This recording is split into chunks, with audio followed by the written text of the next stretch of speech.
Welcome to KLOS New and Approved. I'm your host, Matt Pinfield, and my guests are Jack Black and Kyle Gass of Tenacious D. Kyle, Jack, guys, it's so great to see you, man. How you doing? It's great to be seen by you, and it's also great to see you as well.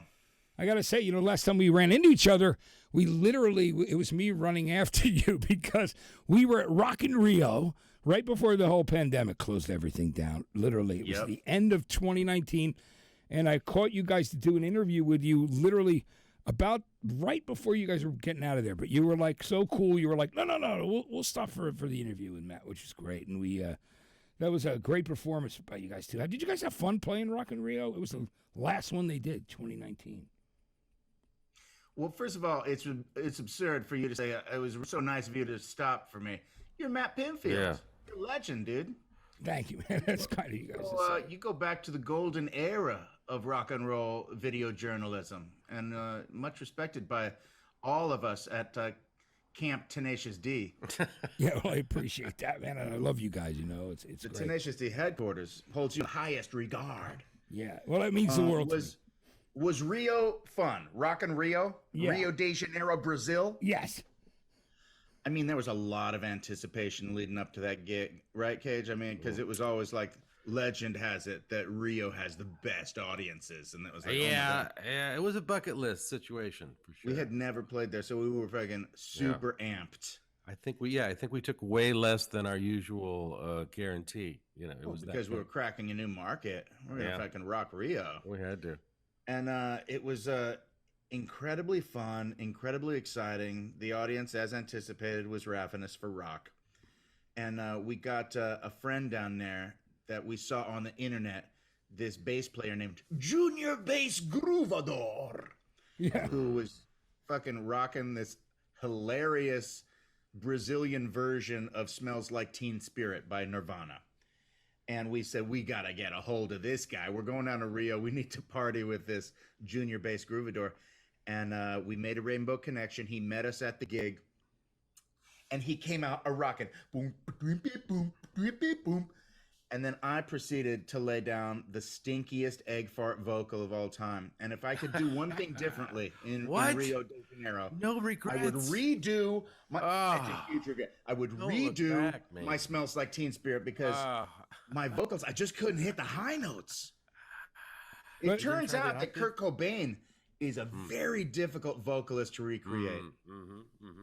Absolutely, but it was a great show, and it was just cool to have you guys down there, and you were there with friends too, because the Foos were there. There were a lot of people there so it was a great lineup that year. It was really cool. Isn't that where we also partied with who was the dude that we met after our set? The Starman, the Parliament of Funkadelic. What's his name? Oh, George Clinton or Bootsy? Bootsy was, that's right. Bootsy was there. Bootsy afterwards. Bootsy was hanging. That was a special rainbow connection. We got a lot of good memories.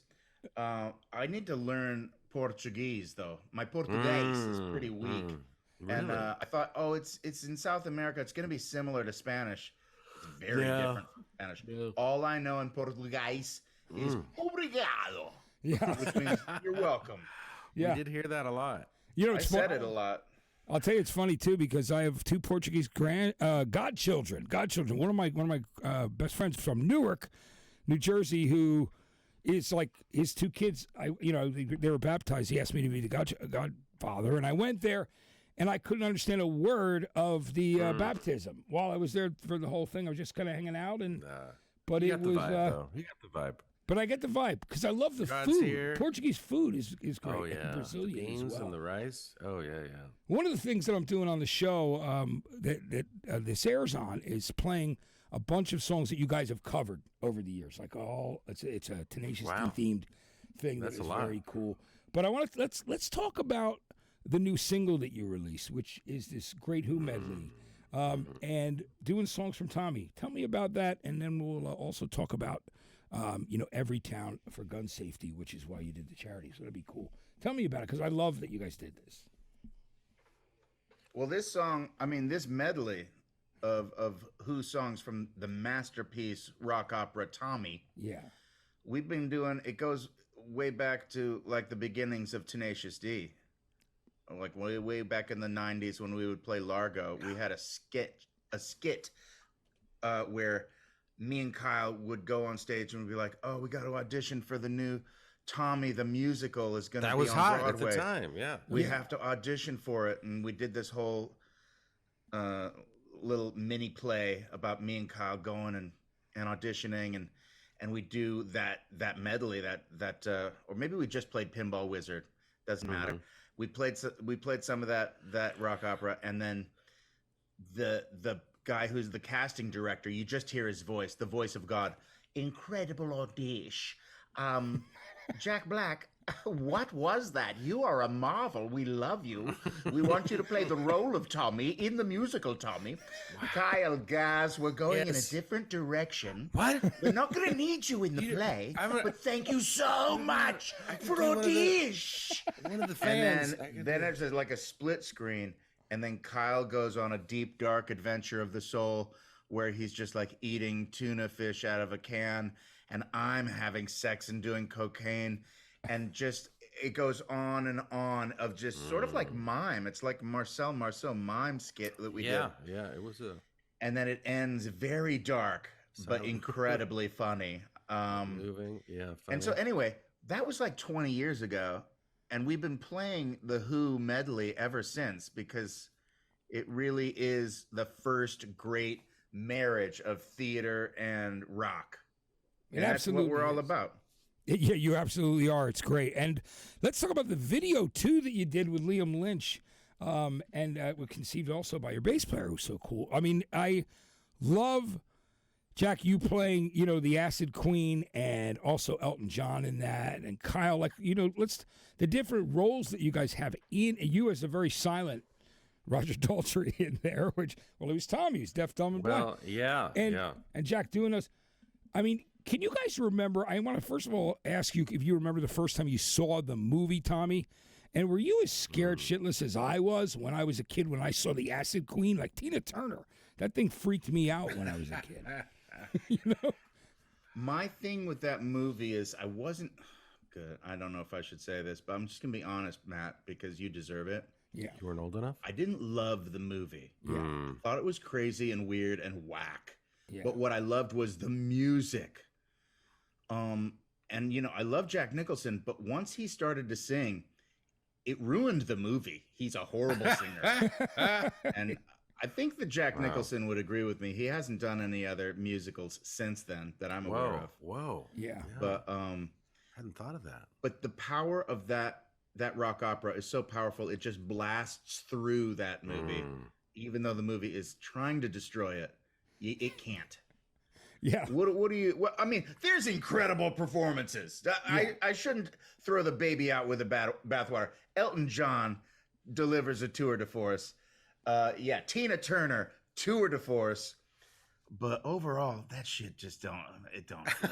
Sorry. It's weird that we did an homage because I avoided it for about 30 years, and I had a feeling it was not going to be good. The Ken Russell. Well, it's one of those things. It's hard when you love an album so much, right? And then you see what their conceptualization is of it. Like the it baked kind of like beans, Sgt. Pepper. It was So what is it? It's not really an homage, is it? It's more of like we're making fun of it and we're celebrating it at the same time. No, kind it's of. that. I know it's a strange. Yeah. And yet it's really almost a frame by frame. Do you know what a great story, guys, is that Elton John doing Pinball Wizard? It was one of those famous moments where Rod Stewart asked him if he should do it because Rod Stewart had covered it. And he's like, hey, I think they want me to be in this Tommy movie. And he goes, no, I think it's a bad career move. And then Elton John took the spot instead, which is such a classic. Wow. Whoops. Kind of like I can't imagine Rod Stewart did. No, Elton John crushed the daylights out of that song. Stewart, yeah, he did. He was big at the time.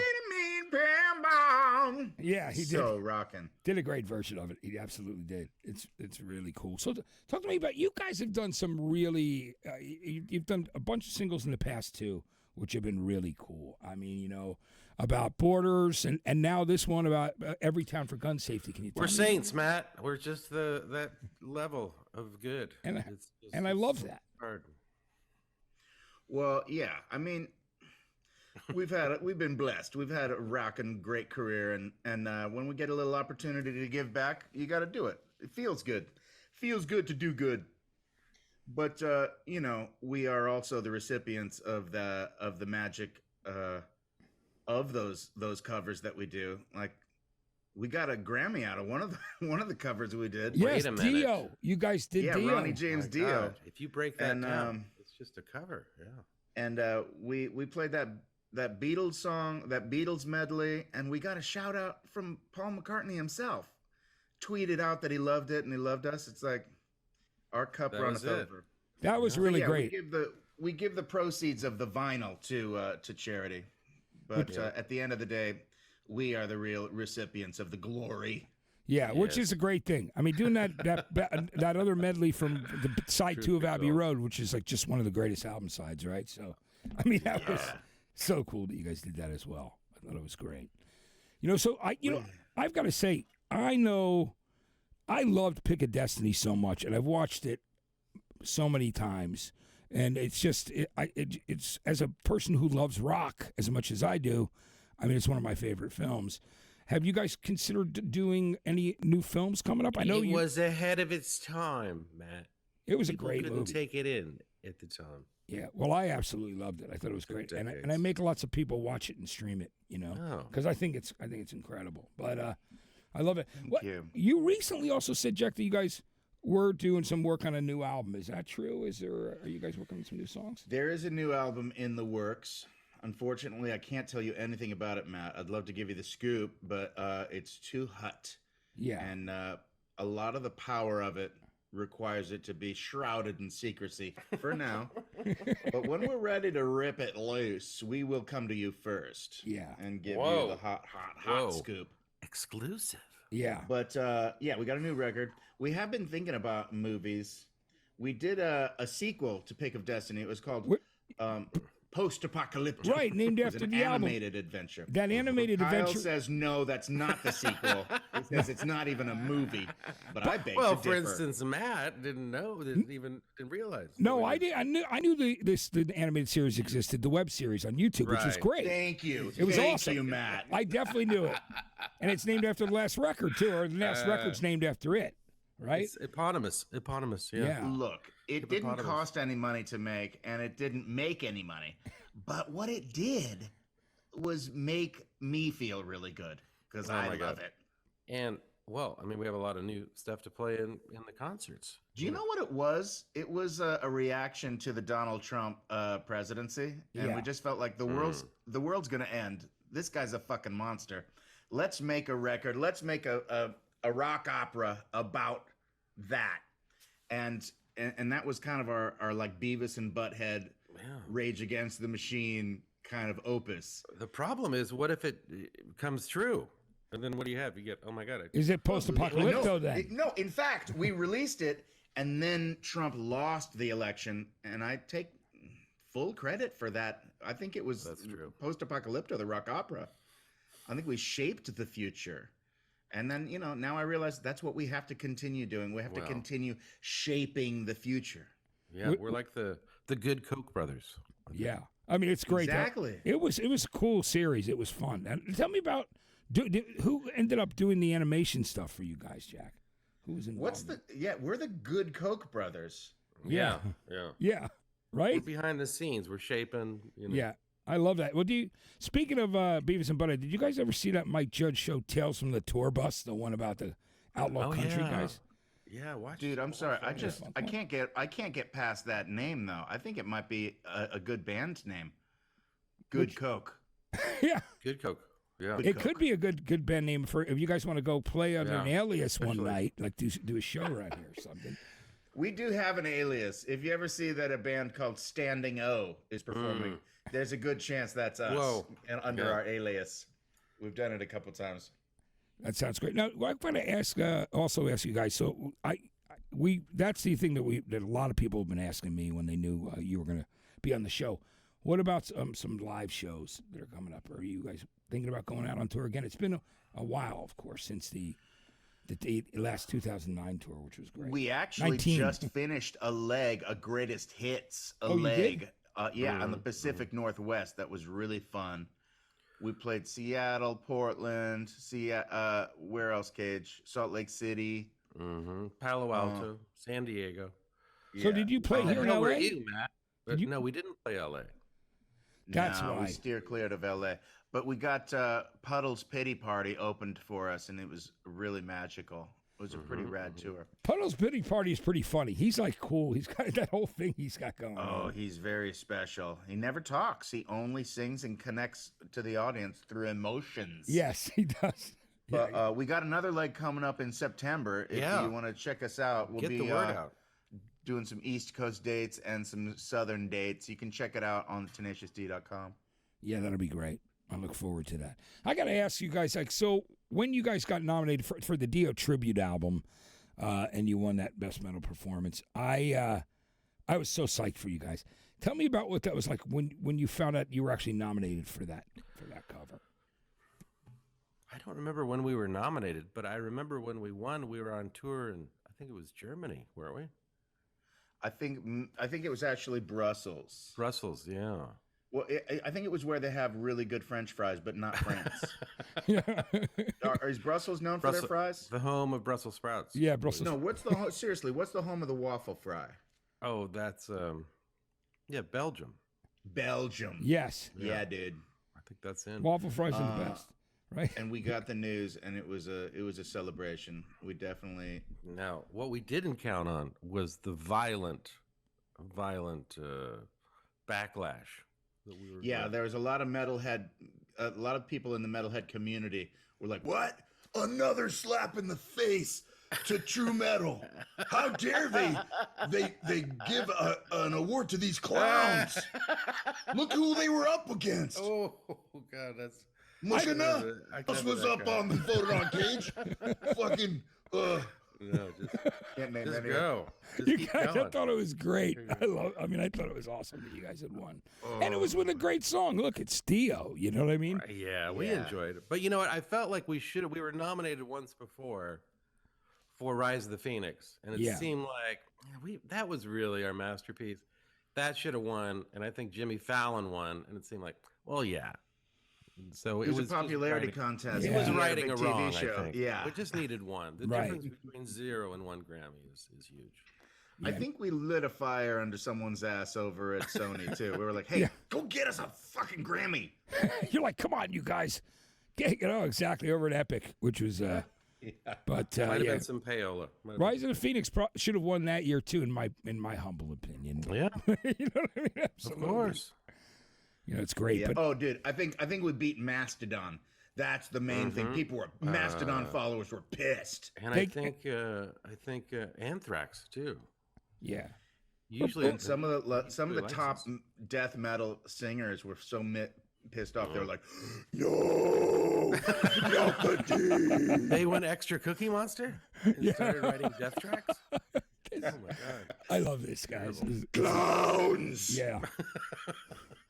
You know, like I said, I'm playing all these songs that you guys have covered. I mean, is there anything that you guys haven't done that you would like to tackle as far as like classic hard rock or metal songs or anything, or just songs in general? It is kind of random. We went through a phase where we were recording a lot of covers in attempt Well, to, we were thinking we were going to make this incredible covers album. And the Who medley and the Beatles medley were just 2 of like 18 that we had recorded, but we got caught up in legal red tape. I don't know if you remember, we also did a Rocky Horror Picture Show. Yeah, We you rocked did the Time boat. Warp, which was great. Yeah. You Fucking love you that crushed jam. Time That Warp. jam. You know, How great is that song? It is a great song. It's a classic. You know what I mean? It's just you can't think of Rocky Horror Picture Show without thinking of that song. signature you know? song, really. Yeah, It's such a and great it was tune. also weird connect the dots between Rocky Horror Picture Show and The Pick of Destiny with Meatloaf. Yeah. He's the man in both of those movies. But A lot of people. anyways, forget Spice World, there is but, you know. there is another cover that I should mention that you can't hear because legally we're not allowed to ever play it for anyone. But we can talk about it. Yeah. It's Led Zeppelin, "Good Times, Bad Times." Right. It's the first song that they put out on their first album. Right. It's one of their best songs, but they said no. We don't know which Zeppelin person or if all of them said no, we don't give approval. And we can't play it because it's a little bit different than their version. And I think the reason that they said no is because it's actually 10 times better than their version. Oh my God. Well, that's not going to help our cause right there. Yeah. I don't care. I don't care. Fuck Zeppelin. Well, I Yeah. think there is that we do know who's putting the blockade. It's so No, great. we don't.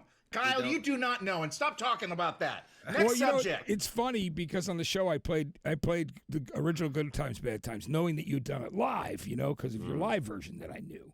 And but I mean, I think it's amazing to think about that because it's one of the only songs that the other three guys wrote, and Robert Plant had nothing to do with the writing, and John Paul Jones wrote the riff, Hey, which Matt. a lot of people don't know. Matt, I'm gonna send you our version of Good Times, Bad Times. Whoa. Don't play it for anyone because we could be like sued or something. Yeah. But you be the judge. You tell me if it ain't fucking 10 times better than the OG Zap. Yeah, I want to hear it. I definitely have to. Which is You're gonna hear it, but you can't play it for anyone else. No, It's a no one can ever hear self-destructing email. That's amazing though. I'm Not psyched for to hear it. resale. I really am. I mean, there's so many cool things that I played on the show. Like, 'cause of course, you guys did "Don't Fear the Reaper" as well. So tell me about covering BOC, Blue Oyster Cult. And was that a song that you guys loved when you were younger, growing up? Well, the Blue Oyster Cult riff that we did was really just because we wanted to rock a cowbell. Yeah. I had a cowbell, and this is before Will Ferrell's cowbell sketch. And we would rock a whole section of songs with cowbell. And Cage would be ripping on guitar, and I'd bust out the cowbell and do power stance. And then we played New York, and then like 3 days later, there was a cowbell sketch on Saturday Night Live. I'm not saying that Will stole our fucking cowbell. 3 days later. Seriously, right? Yeah. Well, there's no one, I can't find anyone who remembers our concert in New York 3 days before a cowbell sketch appeared on SNL. But I did talk to people at SNL, say, what the fuck with the whole cowbell thing? And they were like, what? No, dude, you're wrong. Will was fucking working the cowbell sketch months before that. I was like, all right. Yeah. No, listen, seriously, Jack, he didn't steal it. I was like, okay, all right. that's amazing. Because, the really funny thing about the original is that the producer's brother did it as a final overdub on that song. He was like, you really want me to play cowbell? Taped it up and then No played. shit. Yeah. Wow. It was like that guy, Alan Bouchard, one of the producers. He actually just said to his brother, he goes, hey, man, I need you to play cowbell on this. He goes, you sure you want the cowbell? He goes, yeah. And then, again, he said he wrapped it so it would sound like it wouldn't ring with tape. And then just kept hitting that it. dull thud. Hitting it. The whole It thing. does was- sound like he's not really on the beat a lot of times. Yeah, he's not. Well, Really cool. because he's just the guy hanging out in there, the brother of one of the Doesn't sound like a pro. producers, right? There was Which is no beat detective. yeah, which on the is Pro pretty Tools. amazing. But guys, I'm Well- just really I've got to come, and so you right now no LA show scheduled. You think you might do a homecoming when you come back? Listen, Matt, I'm going to use some of my points to fly you. to 'Cause the I gig want to at come Philly. see you. I do. Which Yeah, show you do you should. think is the best one he should come to? I think Philly. I think you should come to Philly. See, that'd be great for me because I'm from Jersey, so it'd be great if I came to There Philly you because go. it's right That's- there. Oh my God, I Cage, know. you're going to use your frequent flyer miles? Yeah, well, some of them. I won't be able to obviously use all of them, but Yeah. That's true Matt love. needs to be there. Well, thank Is you he for gonna- that. Is it enough? Are there enough miles to fly in business class? Because it would be kind of an insult to fly in Yeah. coach. Well, guys, Go I'm fly, good. I'm Pete. good. We'll As work long as I out have the an aisle. details. That's not important. Matt is, Yeah. you know. I really do want to come see you guys play. You gotta again, see 'cause it. I love seeing you guys play. More than always. one person said it was the best show they'd ever seen. And it's the greatest hits tour, right? So it's like, Like, you got to see more shows, I guess. is that what it is, It Jack? is. So- It is the greatest hits. I like to keep it greatest hits, but Kyle keeps on saying, "No, let's put in some deep cuts. Yeah. Let's put in a couple cuts that only the hardcore fans will know." And I'm like, Cage, this is the greatest hits. And it's a never-ending source of anger and frustration. And we fucking break up almost every show over it. Yeah. We have to. We have to. Yeah, that's amazing, guys. I just want to say thank you so much, though, for doing this today. I loved having you guys on, and Hell we'll yeah. let everybody Matt, know about love the tour set. dates too. I love the set. Thanks so much, guys. Jack Black and Kyle Gass of Tenacious D on KLOS New and Approved. Thanks for watching. I'm your host, Matt Pinfield. We'll see you next time around.